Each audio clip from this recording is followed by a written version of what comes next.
পবিত্র হজের খুতবায় ফিলিস্তিনিদের জন্য দোয়া চেয়ে মুসলিম উম্মাহকে ঐক্যবদ্ধ থাকার আহ্বান জানিয়েছেন আরাফাতের ময়দানের খতিব। আল্লাহ এবং রাসূলের প্রতি আনুগত্য রেখে বাবা মাকে সম্মান জানানোর আহ্বান জানান তিনি। যার যার মুনাজাতে নিজের পরিবারের ও বিশ্ব মানবতার মঙ্গল কামনা করেন সমবেত হাজিরা। চকমারি তার রিপোর্ট। এখন জন্ম সনদ দিয়ে খোলো বিকাশ স্টুডেন্ট অ্যাকাউন্ট। নিজের বিকাশ নিজে কর। এভাবেই দিনভর আরাফাতের পবিত্র মাটিতে নিজের উপস্থিতি জানান দিয়েছেন পৃথিবীর বিভিন্ন দেশ থেকে আসা লাখো মুসলিম।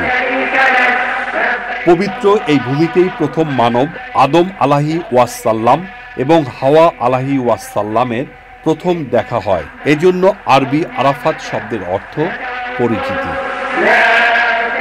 তিন দিকে পাহাড় ঘেরা 2 মাইল দীর্ঘ এবং 2 মাইল প্রস্থ আরাফাতের প্রান্তরে ইহজগতের সকল চাহিদা বিসর্জন দিয়ে পাপ মুক্তির আকুল প্রার্থনায় মুসলমানরা জমায়েত হন।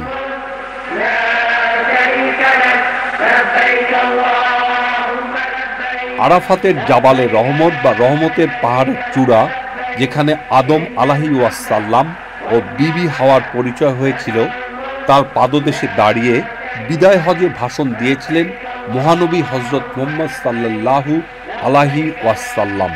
ভাষণে মানুষ হিসেবে সবার মর্যাদা সমান এবং সৌহার্দ্যপূর্ণ সম্পর্কের কথা বলেন তিনি। সেই ইতিহাস ধারণ করে প্রতি বছর লাখো মুসল্লি আরাফাত ময়দানে হাজির হন। হজের আনুষ্ঠানিকতার মূল অনুষঙ্গ পবিত্র আরাফাত ময়দানের মসজিদে নামিরার মিম্বারে দাঁড়িয়ে খুতবা দিয়েছেন মসজিদুল হারামের ইমাম ও খতিব শায়েখ ডক্টর মাহেল আর মুকাইকিলি। বাংলাদেশ সময় 3টা 14 শুরু হয়ে 3টা 37 পর্যন্ত টানা 24 মিনিট খুতবা দেন আরাফাতের খতিব। খুতবায় মুসলমানদের ঐক্যবদ্ধ থাকার আহ্বান জানিয়ে ফিলিস্তিনিদের জন্য দোয়া চান তিনি। মা বাবাকে সম্মান করার পাশাপাশি মানুষের উপকার করার পরামর্শ দেওয়া হয় খুতবায়। খুতবার শেষের দিকে মসজিদে নামিরা থেকে আজানের ধ্বনি ভেসে আসে। 24 মিনিটের খুতবা শেষে এবছরের আরাফাত ময়দানের খতিব আনুষ্ঠানিক কোনো মোনাজাত করেননি। আরাফাত প্রান্তরে সব হাজি একসঙ্গে জোহর এবং আসরের নামাজ আদায় করেন। পরে মোনাজাতে নিজের পরিবারের এবং বিশ্ব মানবতার মঙ্গল কামনা করেন সমবেত হাজিরা।